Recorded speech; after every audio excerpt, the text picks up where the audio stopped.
အခုတင်ဆက်ပေးမယ့်သတင်းကတော့ရင်းညွှန်းစေးရဲ့ပေါ်အခွန်300ခိုင်နှုန်းပါဝယ်ထိုက်တဲ့နှုန်းထားတစ်ခုထည့်ပေါင်းပြီးတော့ရွှေဆိုင်တွေကိုရောင်းချခွင့်ပြုထားတဲ့သတင်းပဲဖြစ်ပါတယ်။ရန်ကုန်တိုင်းဒေသကြီးရွှေလုပ်ငန်းရှင်များအသင်းကရန်ကုန်မြို့အတွင်းမှာရှိတဲ့ရွှေဆိုင်တွေကိုအယောင်းဝယ်ပြုလုပ်ရမှာရင်းညွှန်းစေးပေါ်အခွန်300ခိုင်နှုန်းပါဝယ်ထိုက်တဲ့နှုန်းထားတစ်ခု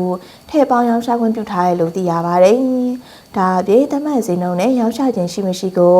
လာစဉ်စစ်ဆေးဆောင်ရွက်လျက်ရှိနေပြီးတမန်စည်းကများတိုင်ရောင်းချမှုမရှိပါကတီစဲဥပဒေများတာရေးယူသွားမှာဖြစ်တယ်လို့သိရပါတယ်။ဒါအပြင်ရွှေဆိုင်တွေအနေနဲ့အယောင်းဝယ်ပြုလုပ်ရမှာတတူရွှေညိုးစစ်တမန်ရေးကုမ္ပဏီကသတ်မှတ်ထားတဲ့ညိုးစစ်ရဲ့ပေါ်အခွန်300ခိုင်နှုန်းဝန်ထမ်းစရိတ်တွေနဲ့အထွေထွေကုန်ကျစရိတ်များကိုထားတဲ့နှုန်းထားတစ်ခုထည့်ပေါင်းရောင်းချဖို့အတွက်လည်းခွင့်ပြုထားပါတယ်။လက်ရှိမှာရွှေဆိုင်တချို့ကရင်းညွှန်းစည်းအတိုင်းရောင်းချနေကြတော့လေတချို့ဆိုင်တွေကတော့စီကံဖောက်ပြမှုတွေရှိနေတာကြောင့်တိုင်ညာချင်းတွေလည်းရှိလာပါကအရေးယူဆောင်တောင်းမှဖြစ်တယ်လို့သိရပါတယ်။ဒီသတင်းကိုတော့မြတ်တူကပြပို့လာပါ